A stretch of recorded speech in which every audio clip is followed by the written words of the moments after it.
Shalom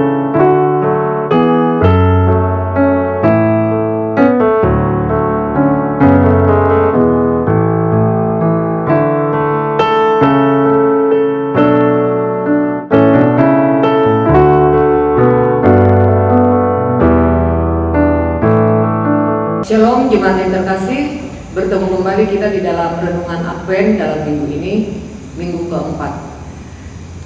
Kita akan mulai acara kita seperti yang sudah kita terima. Damai sejahtera dan terang di dalam Allah Bapa, anaknya Tuhan Yesus Kristus dan Roh Kudus yang menyertai kita sekalian. Syukur bagi Tuhan. Di minggu Advent pertama, kita menyalakan lilin pengharapan. Advent kedua, kita menyalakan lilin perdamaian. Dan minggu Advent ketiga, minggu yang lalu kita menyalakan lilin sukacita sebagai peringatan bahwa Yesus Kristus adalah Tuhan yang membawakan pengharapan, damai, dan sukacita kepada kita.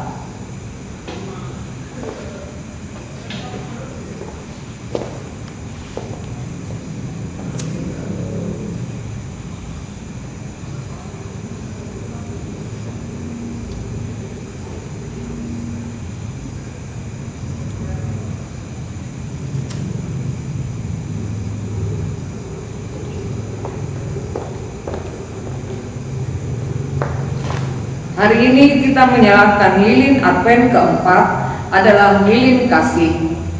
Kepadamu ya Tuhan kuangkat jiwaku, Allahku, kepadamu aku percaya. Janganlah kiranya aku mendapat malu, janganlah musuh-musuhku beria-ria atas aku. Ya, semua orang yang menantikan Engkau takkan mendapat malu. Yang mendapat malu ialah mereka yang berbuat khianat dengan tidak ada alasannya.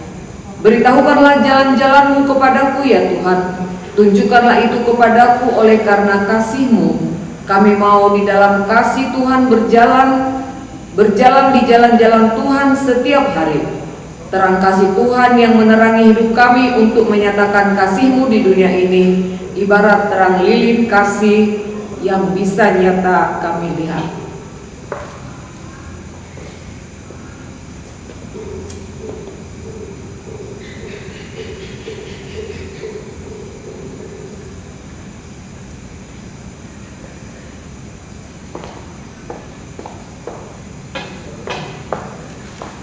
Kita bernyanyi dari buku Ende nomor 38 ayat 1 dan 4.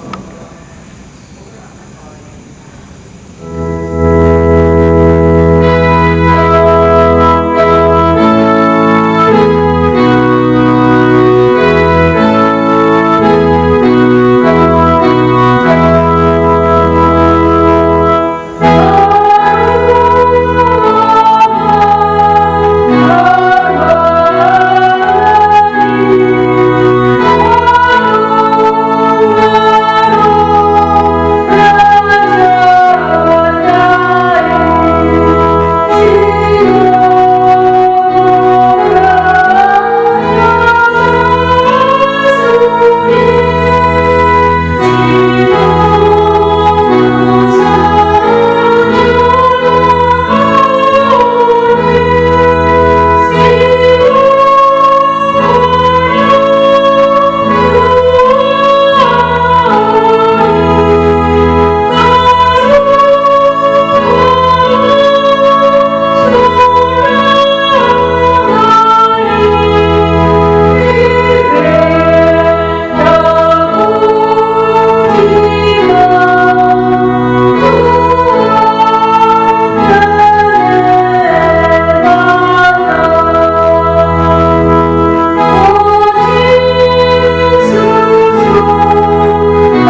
Kita akan dengarkan renungan untuk hari ini. Kita berdoa. Allah Bapa di surga, terima kasih Tuhan atas segala berkat dan karunia-Mu Tuhan. Kami akan merenungkan firman-Mu. Berikan kami Roh Kudus-Mu agar kami dapat mengerti firman-Mu dan dapat melakukannya dalam kehidupan kami. Kami percaya Engkau tetap bersama dengan kami karena Engkau adalah Allah yang Immanuel. Terpujilah nama-Mu Tuhan dalam Kristus Yesus Tuhan kami. Amin. Renungan kita pada hari ini adalah yang tertulis di dalam Yesaya 9 ayat 6. Demikianlah firman Tuhan. Sebab seorang anak telah lahir untuk kita, seorang putra telah diberikan untuk kita, lambang pemerintahan ada di atas bahunya, dan namanya disebutkan orang penasehat ajaib, Allah yang perkasa, Bapa yang kekal, Raja damai. Renungan kita dengan topik penasehat ajaib. Di dalam dunia yang penuh dengan kekerasan dan peperangan ini, adalah sulit membayangkan bagaimana Yesus dapat berupa Allah Maha Kuasa yang bertindak di sepanjang sejarah umat manusia dan menjadi perwujudan dari kedamaian. Kata damai, Shalom, sering digunakan sebagai rujukan kepada ketenangan individu, kalangan, ataupun bangsa-bangsa.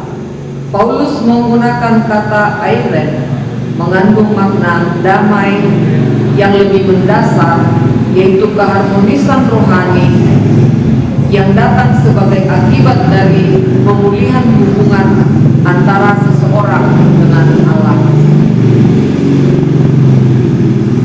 Dalam keberadaan kita, orang yang berdosa, kita dahulu merupakan musuh Allah. Akan tetapi Allah menunjukkan kasih-Nya kepada kita oleh karena Kristus telah mati untuk kita ketika kita masih berdosa. Roma 5 ayat 8. Oleh sebab pengorbanan Kristus, kita dipulihkan ke dalam hubungan damai dengan Allah. Inilah kedamaian yang mendalam dan awet di antara kita dengan Sang Pencipta kita, yang merupakan penggenapan sejati terhadap karya Kristus sebagai Sang Raja Damai. Kedamaian dapat datang kepada kita yang merasa tidak sehat, bagi seorang ayah yang kehilangan pekerjaan, seorang ibu muda yang belajar dari suatu penyakit yang serius, dari anak-anak yang tersesat oleh kehidupan seks bebas, yang sakit rohani, dan yang kehilangan orang-orang yang terkasih karena pandemi COVID-19. Namun ingat bahwa kedamaian dapat datang dalam hati orang sewaktu ia membangun iman, relasi yang baik kepada Dia, Sang Raja Damai itu. Kedamaian dapat datang kepada semua orang yang dengan tulus mencari Raja Damai itu. Kedamaian dapat datang kepada orang yang memilih untuk berjalan di jalan-jalan Tuhan.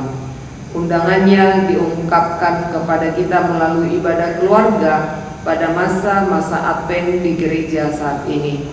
Datanglah kepada Tuhan melalui ibadah keluargamu di setiap hari, maka kedamaian datang kepadamu dan keluargamu.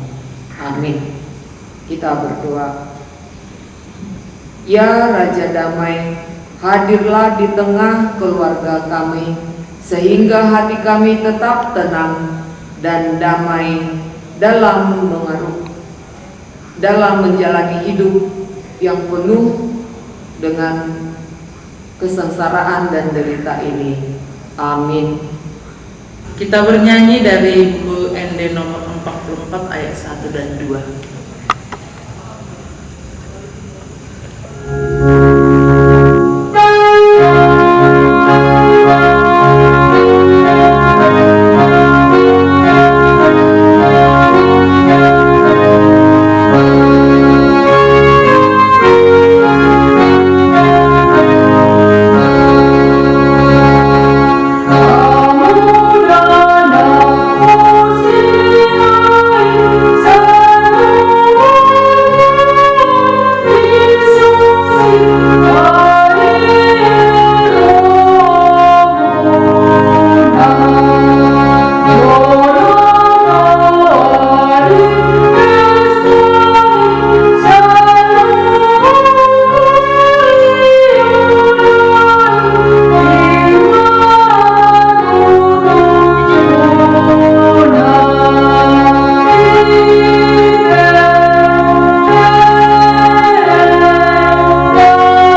Tuhan Allah, Bapa yang Maha Pengasih, segala hormat, kemuliaan, dan puji bagimu selama-lamanya. Terima kasih dan syukur kami ucapkan kehadirat-Mu atas anugerah dan kasih-Mu yang mengutus anak-Mu yang tunggal untuk menyatakan kasih-Nya kepada dunia ini dan juga kepada kami. Masukilah hati kami, kuduskan dan sucikan dengan terang pengharapan, damai, sukacita, dan kasih, sehingga kami siap menyambut hari kedatangan-Mu yang mulia itu.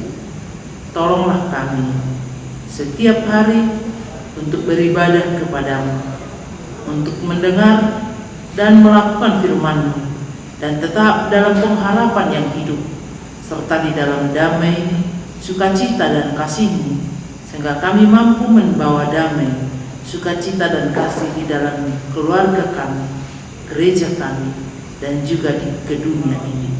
Kami berdoa di dalam nama Tuhan Yesus Kristus. Amin. Marilah kita sama-sama mengucapkan doa Bapa kami. Bapa kami yang di surga, dikuduskanlah nama-Mu, datanglah kerajaan-Mu, jadilah kehendak-Mu di bumi seperti di surga. Berilah kami pada hari ini makanan kami yang secukupnya, dan ampunilah kami seperti kami juga telah mengampuni orang yang bersalah kepada kami. Dan janganlah membawa kami ke dalam pencobaan, tetapi lepaskanlah kami daripada yang jahat. Karena Engkau yang mempunyai kerajaan dan kuasa dan kemuliaan sampai selama-lamanya. Anugerah Tuhan kita Yesus Kristus, kasih setia Allah Bapa, dan persekutuan dari Roh Kudus kiranya menyertai saudara sekalian. Amin.